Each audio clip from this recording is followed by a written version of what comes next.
There we go. Good afternoon. I see it's just gone 12 o'clock. So it is midday on a Thursday. And wow, this week is kind of flying by. I hope everyone in Josie is still keeping dry.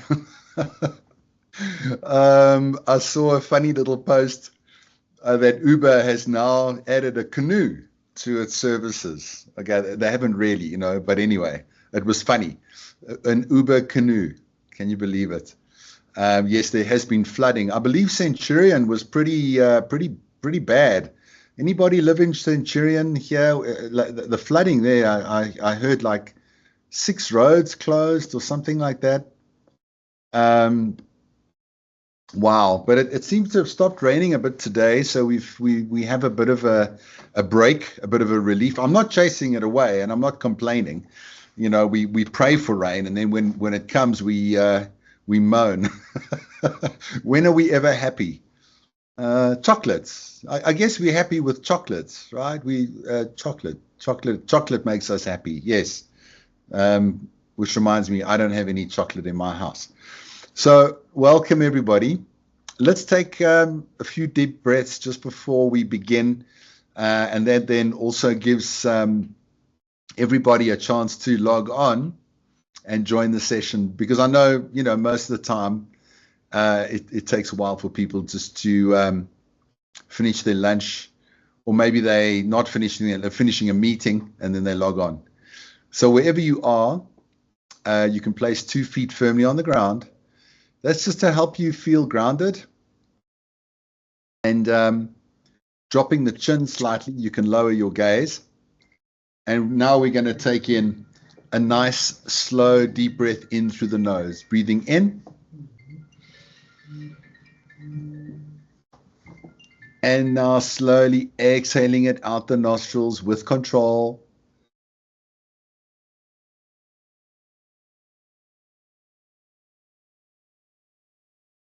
And another slow, deep breath in through the nose. Just feeling a sense of relaxation, and exhaling out the nostrils again. Just let go of what doesn't serve you today. Another big breath in through the nostrils. Hold it there for a moment, opening your mouth, and gently sigh the breath out.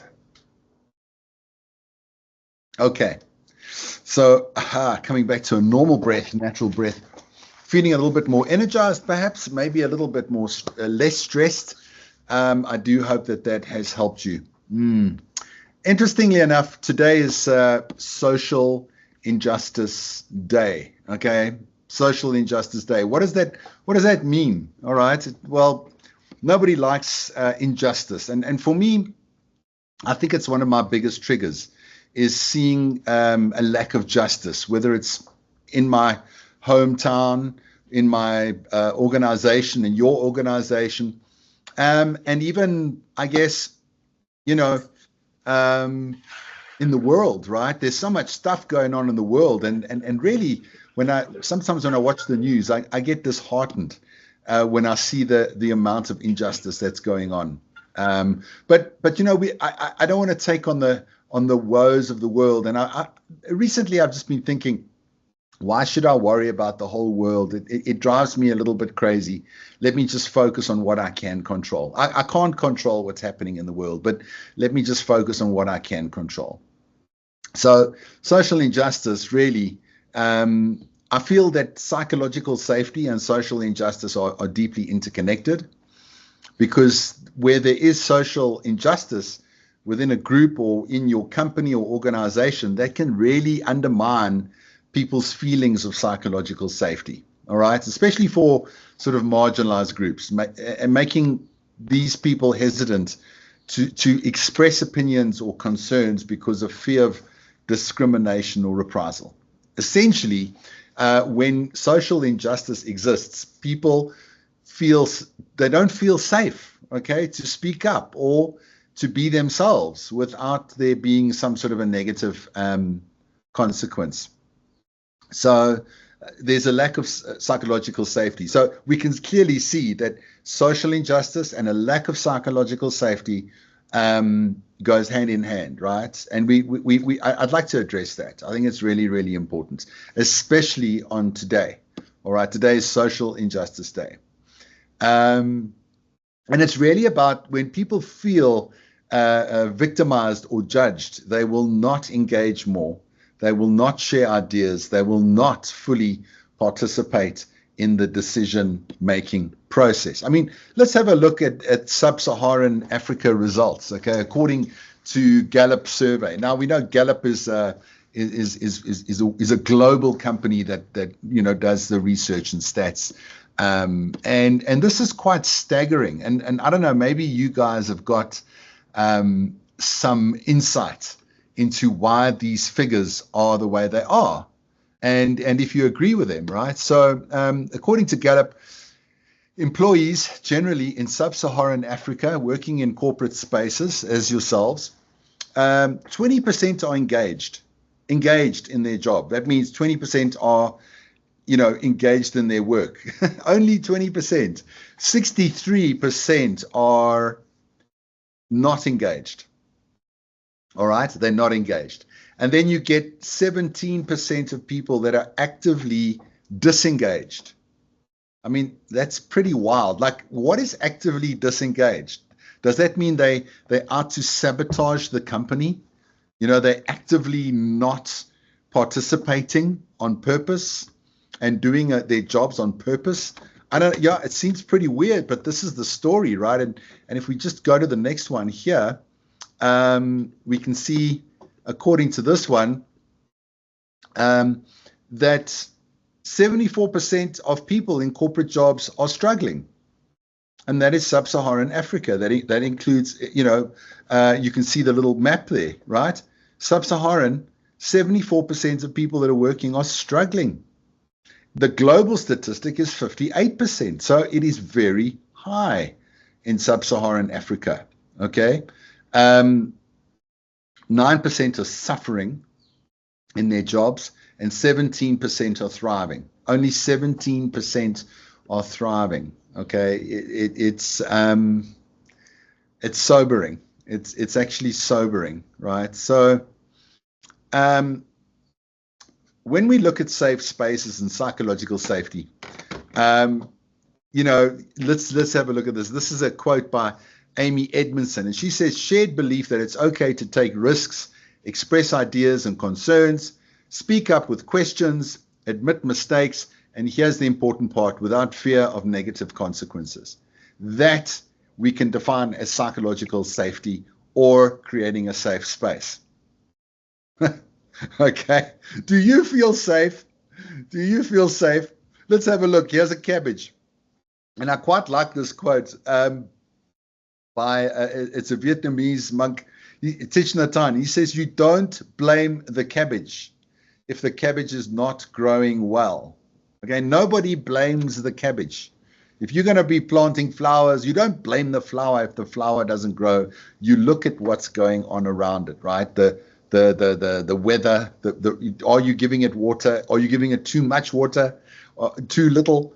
Is it getting sun? Is it not getting sun? I had a plant, I put it out in the sun. It's not a sun plant, it's a house plant. It's now suffering because I didn't know. So do I blame the plant? No, I can't. I've got to look at why. Why did I do that? Now it's the same with people. And this is what happens. We often blame people that are in our space. This one is crazy. That one is aggressive. That one is stupid. Whatever. Okay. So we got to look at the environment. We got to look at our environments. The environment that's around us and around us and the people around us. Okay. Yeah. Exactly, Genevieve. The environment is conducive to growth. Okay.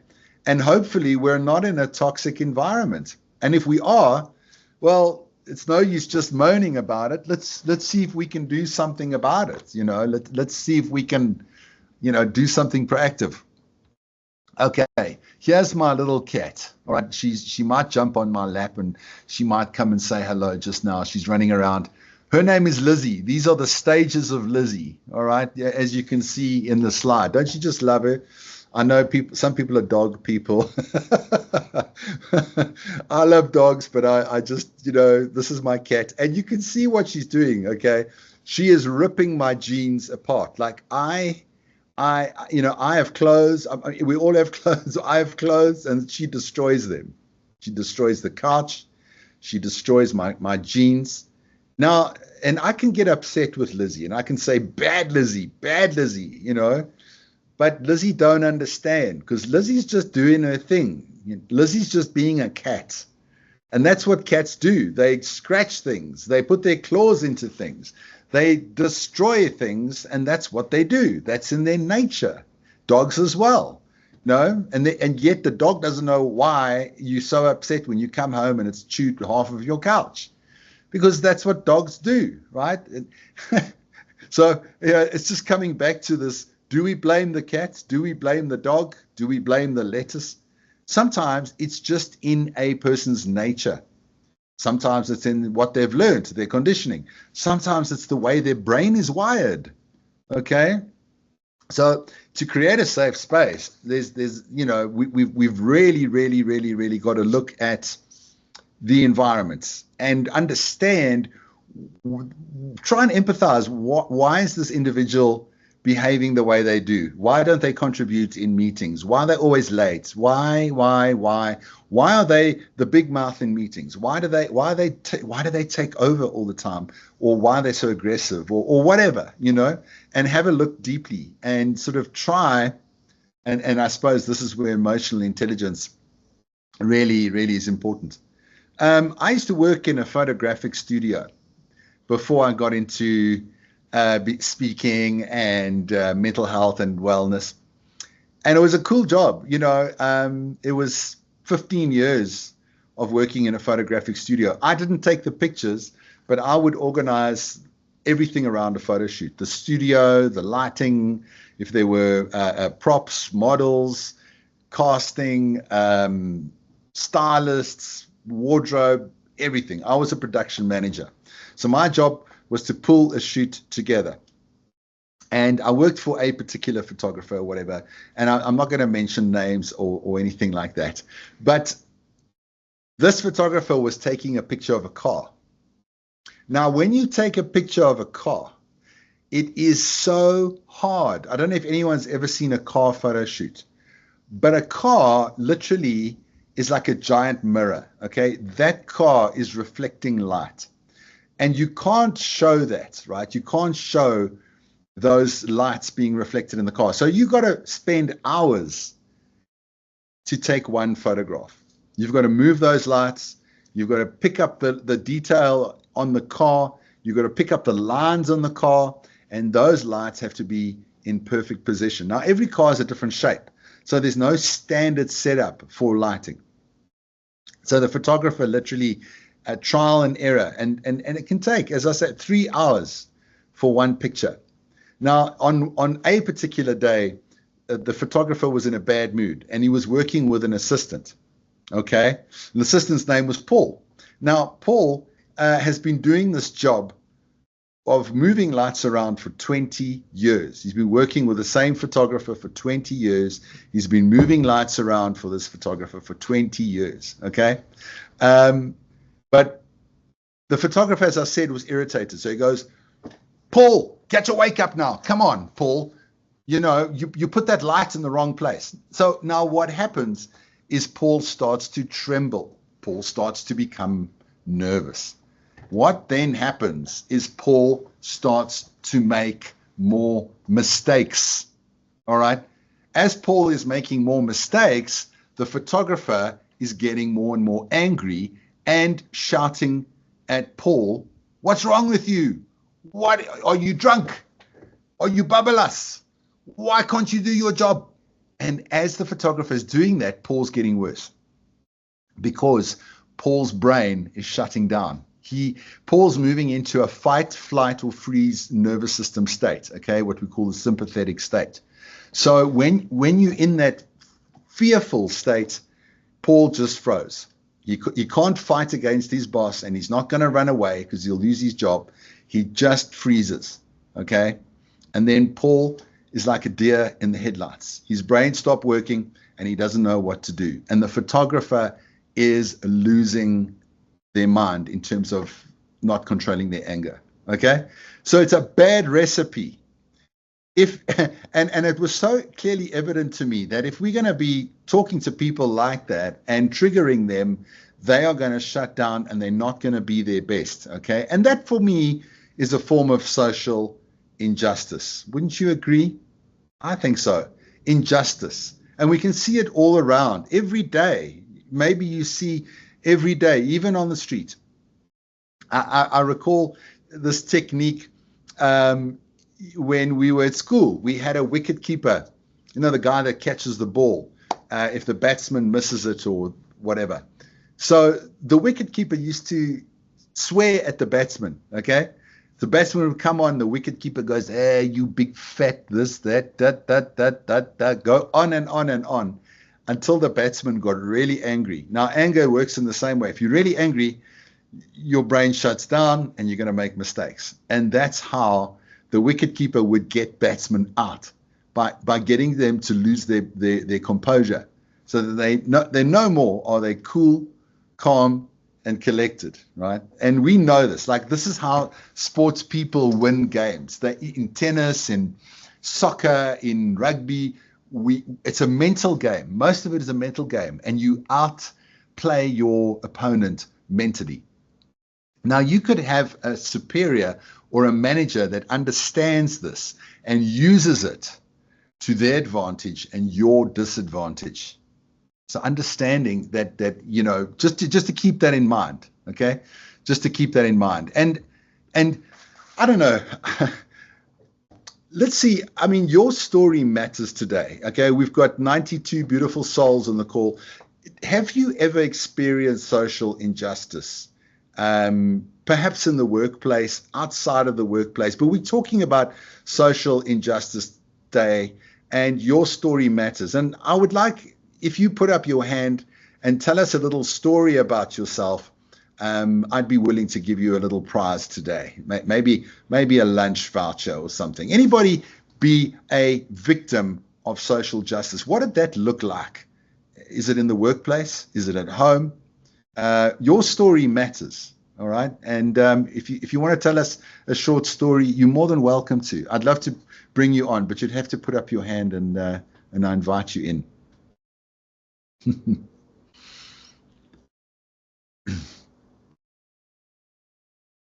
Maybe you saw someone going through a process of social injustice and it broke your heart, okay? Like my story of Paul. That story really broke my heart, okay? And it made my decision to leave that particular business, okay? It was difficult, all right? So, safe spaces, okay, we're exploring safe spaces, ladies and gentlemen. Psychological safety at work doesn't mean that everybody is nice to each other all the time, okay? It doesn't mean that people are nice to each other all the time. It means that people feel free to brainstorm out loud. You know, like the manager says, there is no silly question, there's no stupid question, there's no silly statement. I like that, because then you could just talk rubbish. You could just say whatever, and people go, okay, fine, noted, write that one down.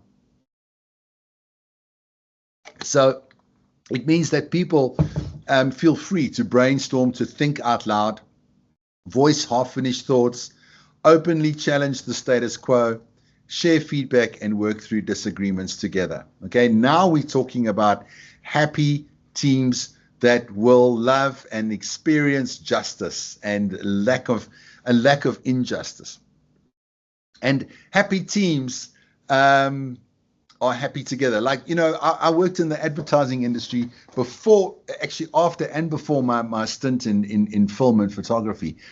And some of the best creative minds were the ones who were confident, were the ones who had a boss or a leader that didn't put that pressure on them, that would say, let's go and lie on our backs and look at the sky. Let's go lie on the grass, get out of the boardroom. You know, I've been researching a bit about walking meetings. I don't know if anyone has had a walking meeting. I don't know, maybe it's a bit dangerous to walk around Rosebank there or wherever you are, but a walking meeting, okay, instead of sitting in the boardroom, actually encourages fresh ideas and maybe different divergent ways of thinking, okay?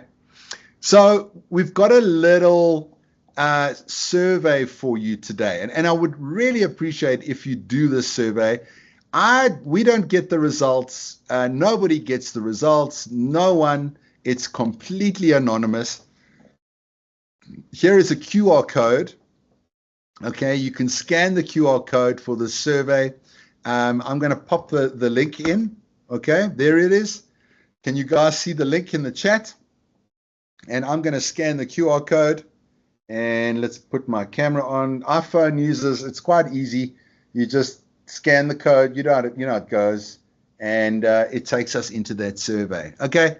Are you guys managing to get into the survey? It's called the Psychological Safety Assessment, and it was built by my very, very clever colleague, Christian, okay, who's on the call with us today. So thanks, Chris, for building the survey. I just sprung it upon him last minute, and he graciously put it together so that we can go through it. Okay, so thanks, Chris. Okay, guys, let's do this together. It's a brand new survey. We've never done it before, okay? So let me know if you have any problems. Click on the link. I've got it on my phone, and we go, as I said, completely anonymous. There's none of your details, results will, because it's illegal, right, according to the POPIA Act. So we're going to calculate your psychological safety percentage. Number one, individual safety, okay? On Social Injustice Day, we are exploring your safety. So in this team, is it easy to discuss difficult issues and problems? Okay. What would you put there? All right. We've got strongly disagree, neutral agree, and strongly agree. Okay.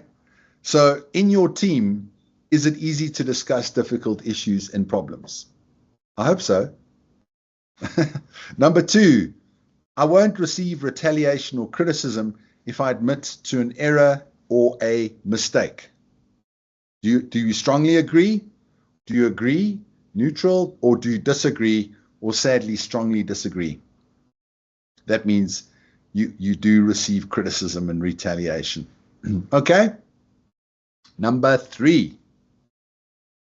It is easy to ask a member of this team for help. Okay, is it easy to ask someone for help? Strongly agree, neutral, disagree, strongly disagree.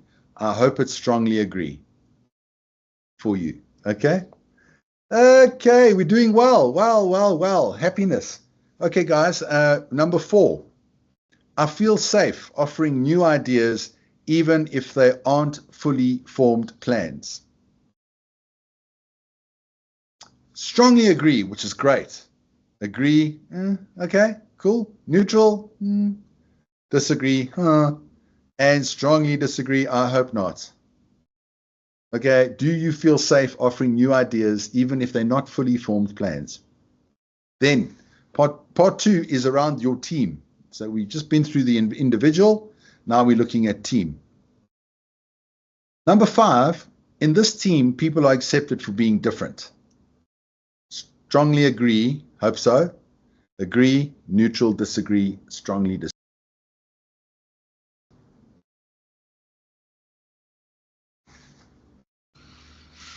All right, we're getting through it. It's not too long. Hang in there, hang in there. 6, my teammates welcome my ideas and give them the time and attention. I hope for you it is strongly agree. I hope it's not strongly disagree, but there we go. All right, point 7. Members of this team could easily describe the value of others' contribution. So you kind of really aware of what everybody is doing and everybody's aware of what you're doing, okay?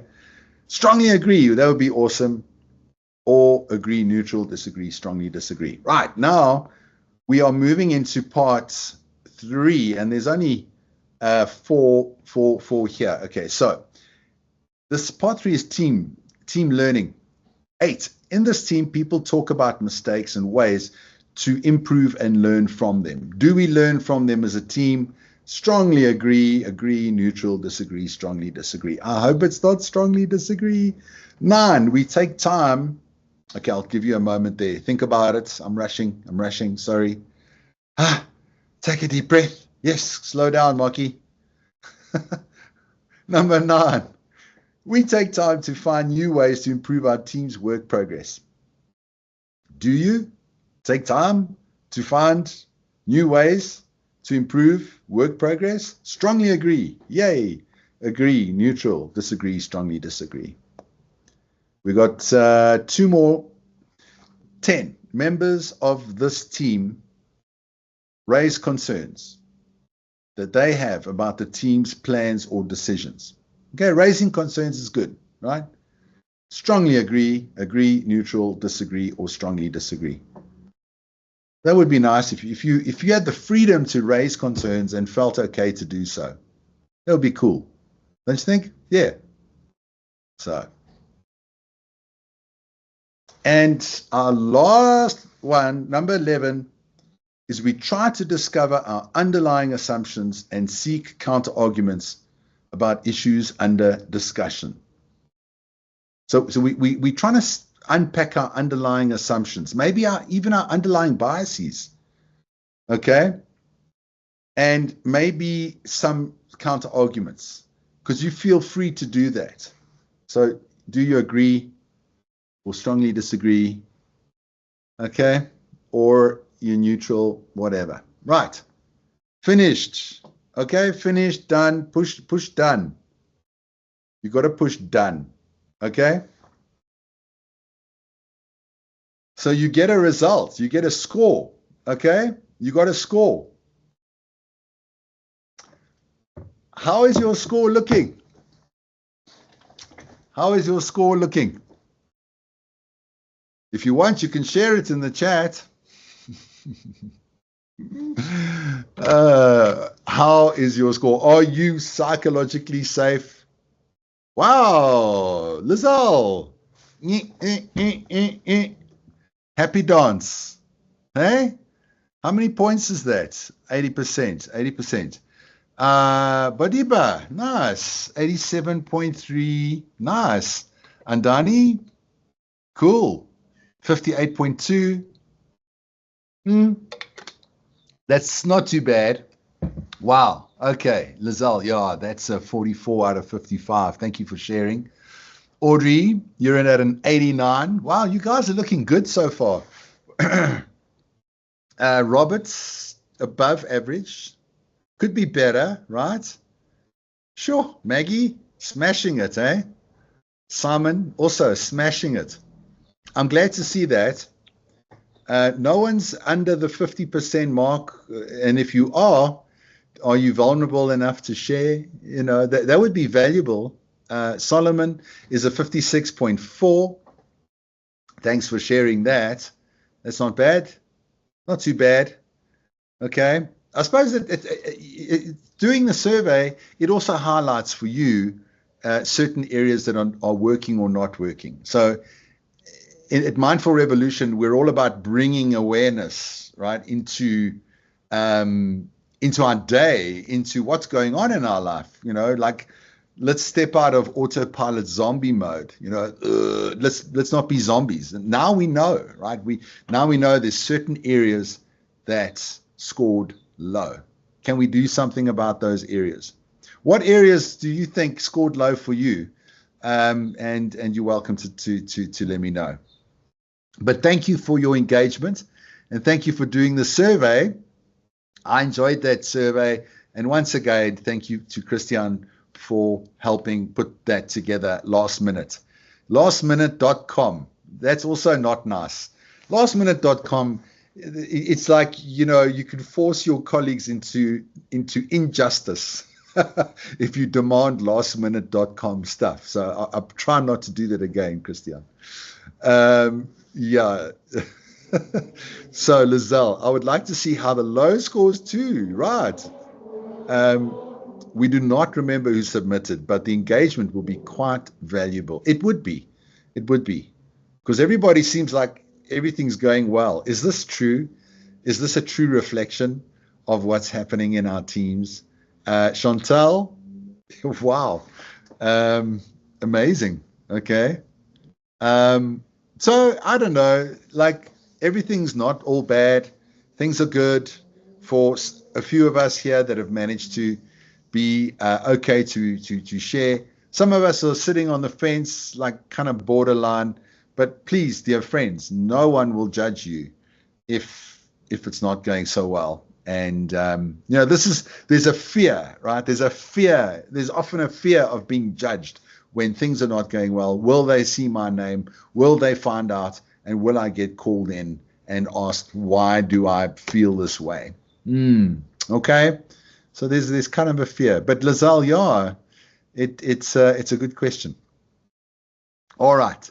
So creating safe spaces is something that is very topical. Last year, this year, there seems to be a trend. Everybody's asking, Mark, we need more programs on psychological safety. Yes, we've got a 5-week program on this topic, but this is a snippet. Lizelle, would you like to come in? I don't know if you just said hi or you got your hand up. Actually, I just wanted to react it. So sorry for that. No problem. It's fine. So yeah, psychological safety is a big thing, right? It's not just a soft, fluffy thing. It's a really important thing because it can heal teams. And when teams are healed, then organizations are happier. So when we create these safe spaces, and ladies and gentlemen, don't expect your boss to do it. You be the one, okay? If not you, who? If not now, when? All right, just be the one. Be the one to take the lead. Be the one to suggest it. Be the one to implement some kind of a strategy. Why not? Okay? We are all powerful. We are all leaders. We are all able to do things. So with creating safe spaces, number one is to have clarity. Clear expectations and clear norms. Okay? This is how things run. This is what we expect. It's interesting that that's the first point, isn't it? And it seems like, oh, okay. What is the opposite? Not having clarity on your job, not knowing what the expectations are for you, and then being judged when you don't deliver on it. Okay? It's interesting, that one. Number 2, everybody's voice matters. Okay, everybody's voice matters. And no matter how crazy the idea is, no matter how wild you think it is, it matters. Everybody's voice matters. I remember, again, and I'll talk about that photographic studio, is we also used to photograph furniture.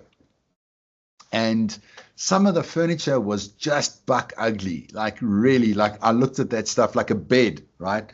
And it looked like something out of the French Revolution, right? It's like very ornate bed. I looked at it and I thought, that is so ugly. And then my client would say to me, you think it's ugly, but the mass market think it's amazing. And this is our top seller. And I was like, the top seller? Really? You see, so what I think is right doesn't mean that the rest of the country does. Okay? What I think is ugly, most people in this country think is beautiful, right? And it's like, wow, okay, I'm not the king of the world. I'm not always right. Big blow. I'm not always right, okay? And that is cool. But to listen and think that if somebody says something and it sounds stupid or it sounds crazy, let's just entertain that and give them a voice. Encourage their voice. I mean, here's a little story I want to tell you. Imagine this, okay? I'm just painting a little picture. Imagine like when farming was invented. So the men would go out hunting and the ladies would go out and gather. So this one particular lady, she went out, you know, she left her cave, she went out, or her kraal, whatever. She went out and she was picking rice off rice plants. Okay? Just wild rice plants. She's picking all day long. And the whole day, she's got a handful of rice for her family for dinner. Okay? So she's walking and it's muddy. It's been raining, like the rain in Josie we've just had. Like everything's muddy. So she's walking back to her dwelling, her village. And what happens? She sees a leopard in the tree. Wow! And she gets frightened and she drops the rice. Okay, that she's collected the whole day. She's collected this rice. She drops it in the mud and she runs for her life. Anyway, the leopard doesn't chase her. She manages to come home. She's safe. But her husband says, where's the rice? She goes, Ayiko, nothing. It's finished. I lost it. You know, it was terrible. So the husband goes, well, I'm glad you're safe. But we don't eat rice tonight. So a few weeks later, the same lady goes back to where the incident happened with the leopard. And she looks in the ground. And what does she see? Lots of little rice plants where she dropped the rice. So now she's thinking, that's crazy. So all you do is you throw the rice on the ground and then more rice plants start to grow. Wow. So she goes back to the village and she speaks to her friends, the other ladies in the village, and she says, take your rice and throw it on the ground. And the ladies are like, that's crazy. You're mad. We would never do that. We've spent the whole day collecting our rice. Why would we throw it on the ground? Okay, so it's a strange story, I know. But if you think about it, everybody thought that that woman was mad for making that suggestion. But that is the beginning of farming. All right, it's probably the most revolutionary thing. One of the most revolutionary things that's ever happened to the human race is the development of farming. How old is farming? I wonder. Maybe someone can Google how old is farming. I think it's like 11,000 years old. Okay, that we've been farming. Okay, someone please Google for me. Things here and there, you know. Hello. Okay, now we just got some microphone happening. How old is farming? I think it's like 11,000 years old. It's not really that old. Okay, if you think about it, and it's incredible because someone made a mistake. Someone dropped their stuff on the ground, and then they went around 12,000. Thanks, Roy. Farming, Roy, thank you, my fact checker. Farming is 12,000 years old. Now, if you think about the history of humanity, they say that the human race is 200,000 years old, and we only invented farming 12,000 years ago. I mean, anyway, some say it's a good thing, some say it's a bad thing. Oh, well, who knows? Okay, everybody's voice matters. Even the crazy lady that threw her rice on the ground. Okay, her voice was actually very important. So don't discredit crazy and dumb ass ideas. Okay, don't discredit that. Okay, the third point here, which I enjoy, is to normalize vulnerability. All right, to normalize vulnerability. What does vulnerability look like? It's about speaking your truth. It's about saying that this doesn't feel so good for me. I don't like what's just been said. I'm pained, or even to say that makes me so joyful, and I'm so happy to hear that is also a vulnerable thing. Vulnerability is just really, it's not a weakness in business, because even the word vulnerability isn't a great word, right? And vulnerability can actually be a superpower. Okay, I don't know if any of you have explored the works of Brené Brown. I'm going to pop her name in the chat, and she's got YouTube videos, and when she talks about vulnerability and harnessing that as a leader, and as even as anybody, because if I'm going to be vulnerable to you, and I open up to you, I mean, we know this. Like, I've had a bad day. Someone says, "How's your day?" I say, it actually wasn't the greatest day, and one thing happened that really disturbed me. And I tell that person, my friend or my colleague, you know what, chances are they're going to tell me about whatever happened to them that day too. But if people say, "How was your day?" Sharp, everything was fine. Muntle, let's carry on. If I do that and I'm not opened up about what happened, then nobody really understands or knows what's going on. And a big part of being vulnerable is to look like a fool.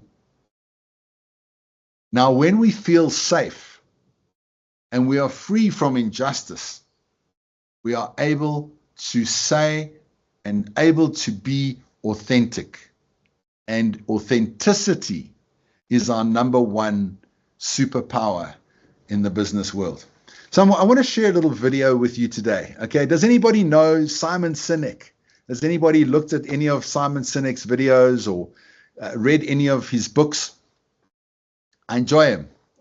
He's very good, right? Very good, very, very good. I'm going to share a video with you today, and if it doesn't work, what's happening? Okay, I'm going to stop presenting. There we go. I'm going to share my screen. Okay, let's get that video going. Right. Okay. I'm going to share my screen. And if there is a problem with the audio or whatever, please let me know. Here we go. The word vulnerability scares a lot of people, especially in business. Nobody wants to be vulnerable. Nobody wants to share their weaknesses. Why would I do that? It'll hurt my promotability. I don't want to be humiliated, So I think first and foremost, we have to define what it means. This is why I like terms like psychological safety or circle of safety, that we have to build circles of safety. And I don't need to use the word vulnerable because then I end up having a semantic debate with someone. So when we talk about being in a circle of safety or feeling psychological safety, or being vulnerable, what that means is, and I think we have to be declarative about what it means by the way of example. What it means is that I can raise my hand and say, I made a mistake, or I don't understand, or I don't think I have enough training to do the job you're asking me to do, or I need help, without any fear of humiliation or retribution. In fact, I can say these things with absolute confidence that someone will rush in to support me, whether it's my colleagues or my leader. And we've all been on a team where we had that. Unfortunately, we've also all been on a team where you'll never admit a mistake, you'll never admit any gap in intelligence or something you don't know, you'll never admit you don't have enough training, you'll never ask for help because it will get you humiliated or affect your promotability. And so if we can talk about the fact that we've all built like that and we'd rather work in situations like this, then we have to reward that behavior. When you express that you don't know something or ask for help, that's a good thing. Also, I think people make a big mistake where expressing vulnerability is not the same as being vulnerable. Expressing weakness is not the same as being weak. So for example, if you sat in a meeting and you went, I don't understand this. I need somebody to explain this to me. I don't know this, right? There's no way you're inspiring confidence in your company.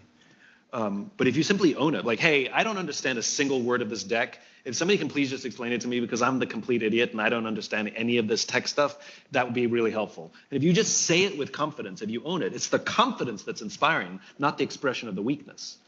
So I think if you're confident in your weakness and you serve as that example, it allows others to do the same, also rewarding the behavior. In other words, when somebody asks for help, recognize, point it out, and say, yes, more of that, please, because I think the incentive structures and reward structures affect people's behavior as well. Wow. Wow, wow, wow. So, I mean, you get a lot out of that, hey? Okay, Genevieve, thank you so much. Wasn't that cool? Wasn't that so, like, enlightening? And I mean, do you feel that you feel safe enough to speak up and say, you know what, I'm not skilled enough to do this. I I don't have the right resources. I don't understand. Please explain. Do you do that? I saw another, short clip with Simon Sinek, and he said he was sitting in a client presentation. He was sitting in a client presentation, and everybody was listening to this very expensive consultant go on and was doing a complete death by PowerPoint presentation. Okay, and Simon Sinek was like, he just was listening to this guy talk and talk and talk, and he didn't understand a word he was saying. Okay, he wasn't getting the presentation and a lot of aspects.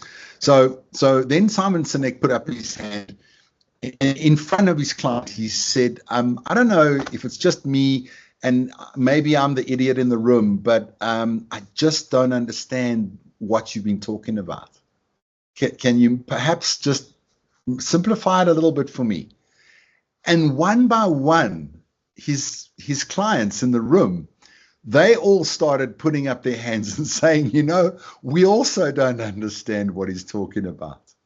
So it just took one person to be vulnerable, one person to be honest and authentic and say, look, I don't get it. And everybody else jumped on the bandwagon and said, you're right. We don't get it too.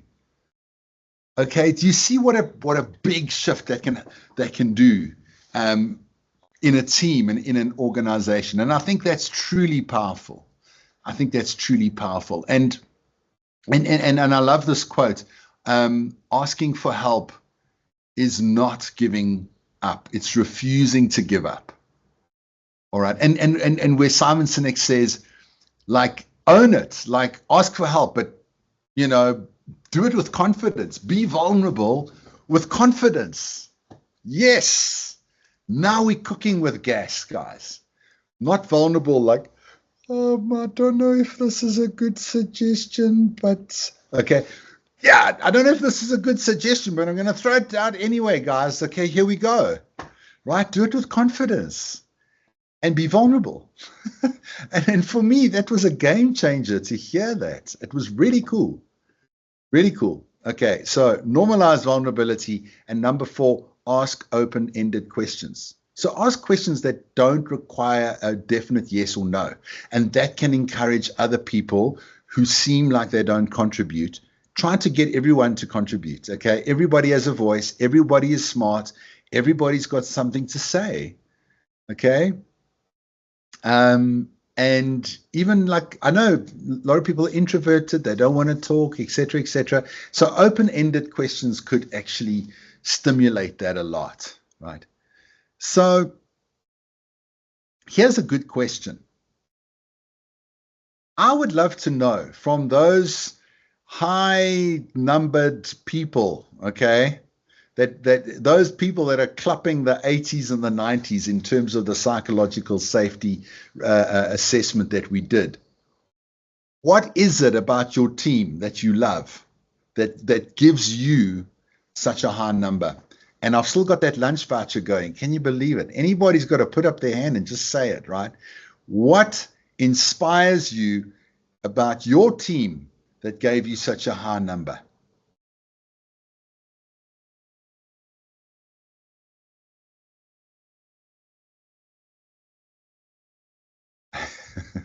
I don't know. Oh, your microphone's working.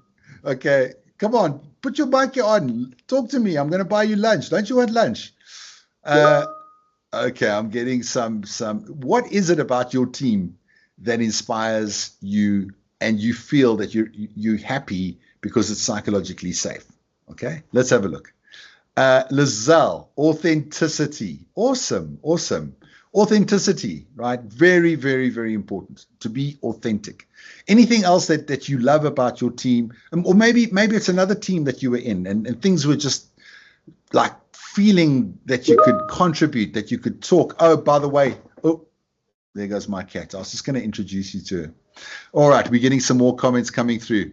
Lizelle, thank you for your engagement. Come on, guys, let's get those fingers typing today. Just a moment, right? Let's see. Uniqueness to share and care for each other. Yes, I love it. Collaboration. Zingisa. Nice. Collaboration. Thank you, Zingisa. Beautiful. Collaboration. I mean, can only lead to good things, right? Maggie, the ability to be heard and not judged. Correct. Yes.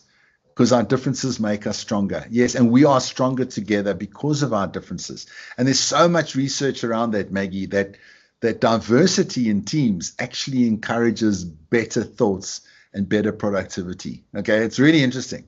Like if you just got a room full of the same kind of people, they're just going to come up with the same kind of ideas, and they could go nowhere in a diverse world. Okay. And I know that being in advertising, I know that, right? Lizelle, we embrace the good, the bad, and the ugly in each other. Yeah. Okay. Isn't that beautiful? The good, the bad, and the ugly. That reminds me of that. Ba, ba, ba. There's a movie called The Good, the Bad, and the Ugly. Oh, an old spaghetti western, but absolutely, Lizelle. Chantal, doing what you say and honoring your commitments. Beautiful. There we go. So we're getting some insight as to what it's like to be in your organization and what is working within your organization. Okay. There's, as a mindfulness coach, there's something that I also enjoy is reflecting on being mindful. Mindfulness, really, the definition, and this is a definition of mindfulness, to be mindful of yourself and to be mindful of others. So mindfulness can be cultivated by paying attention to each other in a particular way. I'm listening on purpose. In the present moment, I'm here with non-judgment, non-reactivity, and open-heartedness. Isn't that the formula for psychological safety right there? Paying attention to each other and to yourself in a particular way, on purpose, in this moment. You're not looking at your phone. You're not somewhere else in the future or the past. You are present with that person. You're present with your team. And you're being non-judgmental. You're being non-reactive. And you are open-hearted. Yes, bring it on. Love it. So, curiosity and non-judgment are some of the quotes, some of the words that you've given back to me. We can build curiosity. All right, we can build curiosity. One of the most powerful practices to build curiosity is this one. And I'm going to give you a little taste. But this is your home practice that you're going to take forward into your day, to open your mind, to be curious that you might not be the boss of the world. Okay, you might not be the boss of the world. And in doing so, you will be inclusive, right? Inclusive. Because we don't know our blind spots, guys. We don't know if we are biased. I can tell you now, everybody's biased. Everybody. So in order to soften that bias, in order to let go of social injustice, we might even be part of social injustice without even being aware of it. Okay? Sadly. So to let go of social injustice, let's try this. This is how we rewire our brain to be inclusive and to be non-judgmental and to be curious. All right, here we go. Okay, sitting comfortably. Let's take in a nice, slow, deep breath in through the nostrils. And breathe it out.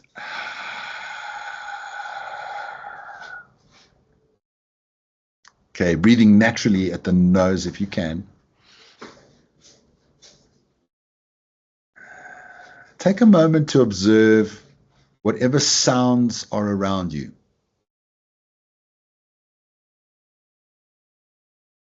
Just take a moment. My cat, I can hear it scratching in the litter box.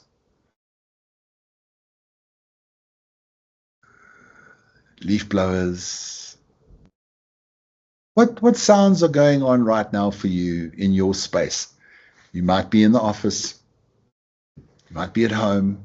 But just be aware of whatever sounds are arising and fading.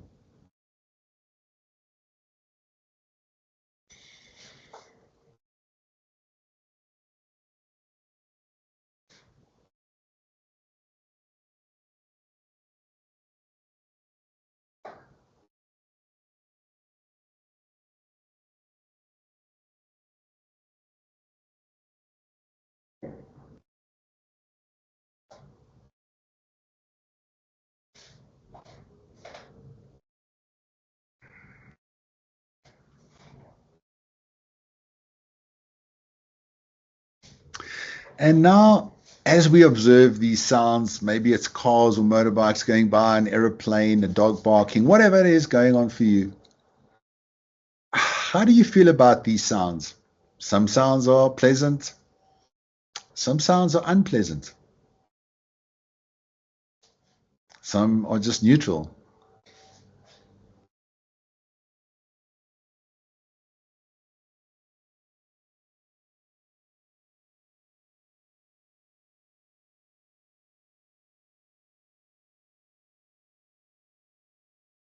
And ask yourself the question, does everybody like this sound?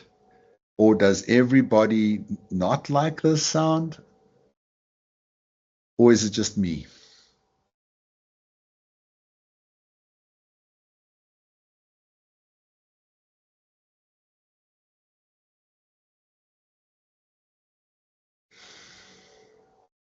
Did I always like that sound? Or did I always not like that sound?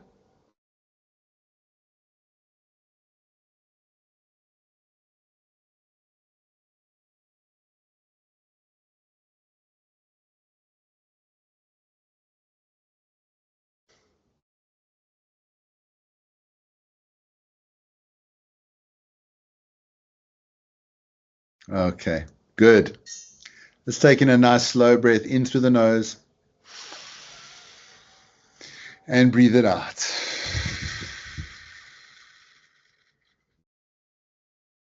Okay, good. So a very simple practice of meditation. It's like I'm sitting here and I'm just listening to whatever's going on, and my mind is automatically coming up with judgments. Oh, that's like leaf blowers. I've got leaf blowers happening. I can't stand a leaf blower. My mind is so judgmental, but I know that there are people that love leaf blowers. So there's lots of people that sleep with a leaf blower under their pillow. They love it. I can't stand it, but that's just me. Okay. Then if I don't like leaf blowers, I might go outside and shout and say, harasa, harasa, but that's just me. And maybe I'm fighting with a leaf blower guy, which is wrong. Okay, so I have to come to a love of not a love, but an acceptance of leaf blowers so that my mind is more peaceful. And this is the way to do it. Okay, instead of having these solid judgments, to listen to what's going on around you and then go, okay, well, I can observe. I can learn to observe whatever's going on in my life without judgment. Can you do that? I think we can. We can soften our judgment through mindfulness, and we can increase our curiosity. All right? And that's going to serve you in creating psychological safety for others, because we are bias machines. We are bias machines. So let's wake up to whatever social injustice we are causing for others and ourselves. Okay, we judge ourselves, right? And if you don't believe me, go and look in the mirror and you'll find something you don't like about yourself in 30 seconds. Paul, thank you for your quote. Understanding that we may share a vision and not express it in the same way. Correct. Free to express diversity. And even in marriages, guys, this is the elixir of a happy marriage, of a happy relationship. So as we come to the end of our session, I'm going to encourage you to do another little scan or a link in the chat. It's a mood survey, not a nude survey, a mood survey. And it just, again, anonymous. It gives us the general mood of the organization, and it doesn't point any fingers at you. We don't know who's doing it. It just feeds into the general mood. And if you don't mind, it takes like 30 seconds to do. It would be really nice if you could do it. Okay. Ta-da! It's 1:00 on a Thursday, and it's come to the end of our session. I hope you enjoyed it as much as I enjoy the topic. I love the topic. Open-minded curiosity in the face of social injustice. Let's heal the world together and make it a better place for you and for me and the entire human race. Okay? I didn't make that up. Oh, so Michael Jackson. Okay, Maggie, thank you. Thank you. Thanks for joining, guys. Have a wonderful Thursday and a great weekend. The weekend is just around the corner, baby. Was a Friday. Thank you. Yeah, boy. Take care, guys. Thank you for joining. Thanks, Pietru. Uh, Lizelle, are you still there? I am indeed, Mark. I'm going to send you my email address. I want to give you that voucher because you were so engaged and with me. Oh, thank you so much. If you see what's my mood, you're gonna laugh that I actually contributed. Deadlines, deadlines, deadlines. But still, I enjoy this hour. I don't trade it for anything. Awesome. I'm so happy to hear that, Lizelle. Please email me and then I'll take you through the process. Thank you so much. It's my pleasure. Thank you for your engagement. It's a pleasure. Enjoy your week further. Yeah, I will do. Thank you. Okay. Great. Awesome, guys. Have a good weekend. Take care. Look after yourselves and each other.